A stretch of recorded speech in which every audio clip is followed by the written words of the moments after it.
When a commercial airliner punches through dense cloud cover in instrument conditions, visual separation goes out the window. The only thing keeping hundreds of thousands of tons of metal from colliding in the sky is a precise, shared verbal protocol. Welcome to DGCA Chapter 19 on Aviation Communications. I'm Captain Pankaj. Radio telephony, or RTF, strips away human subjectivity. We don't use conversational English on the radio. We use a strictly codified language designed to survive static, interference, and panic. The DGCA requires absolute precision when transmitting numbers. For altitudes, cloud heights, visibility, and runway visual range that end in whole hundreds or thousands, you pronounce each digit of the hundreds or thousands, followed by the specific word hundred or thousand. Look at the altitude, 13,500 feet. You do not say 13,500. Following the DGCA rule, you state the digits for the thousands, the word thousand, and the digits for the hundreds, then hundred. It is exactly 1,000,500. The same strictness applies to speed. A Mach number of 0.84 is spoken as Mach decimal 8 four. While some casually drop the decimal, the standard regulatory rule dictates the word decimal must be spoken to prevent critical misinterpretations. Eliminating phonetic ambiguity ensures that a tired controller and a distracted pilot understand exactly the same altitude and speed. In congested airspace, this rigid syntax is the primary barrier against fatal deviations. To communicate complex data rapidly, aviation relies on Q codes. These are three-letter groups beginning with Q. They function as a shorthand to ask a question or provide advice, depending entirely on whether they are transmitted as a query or response. This diagram illustrates DGCA altimeter settings. QNH measures elevation above mean sea level. QFE measures height above aerodrome. QNE is the standard flight level setting. For bearings, QDM is magnetic heading to the station. QDR is magnetic bearing from the station. By standardizing these settings into three-letter codes, ATC and flight crews instantly lock into the exact same spatial and altimetric orientation, reducing radio transmission time and narrowing the margin for error. VHF radio bandwidth is finite.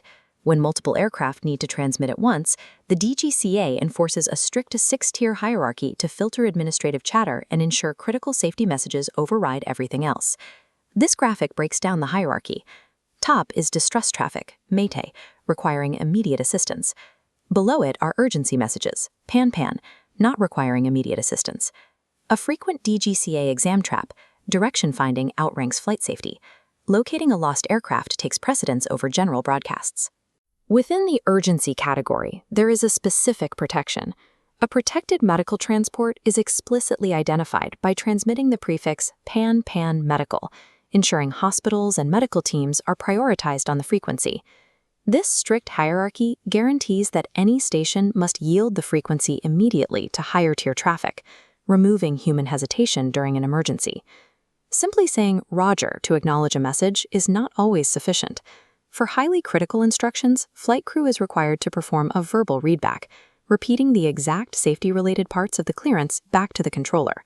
The regulations list what must be read back: all ATC route clearances, and any clearances to enter, land, take off, hold short, cross, or taxi. One setting has 0 exceptions. QNH is always read back. A misheard QNH causes wrong altitudes, risking collisions. If communication fails entirely during an IFR flight in instrument meteorological conditions, the protocol dictates that you continue per your flight plan to the designated nav aid. You then commence descent at, or as close to, the estimated time of arrival derived from your current flight plan. Mandatory readbacks catch discrepancies instantly, and strict failure protocols provide a predictable fallback.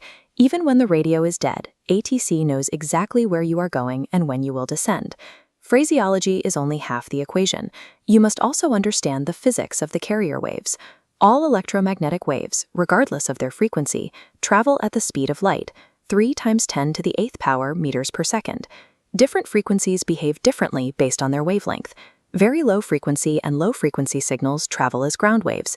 They hug the curvature of the Earth, which allows for extreme long-range transmission. High-frequency signals travel as sky waves, reflecting off the ionosphere to reach over the horizon. However, the very high-frequency and ultra-high-frequency bands used for ATC communications pierce straight through these layers, meaning they are strictly limited to line of sight. When these waves propagate through varying atmospheric densities, they refract.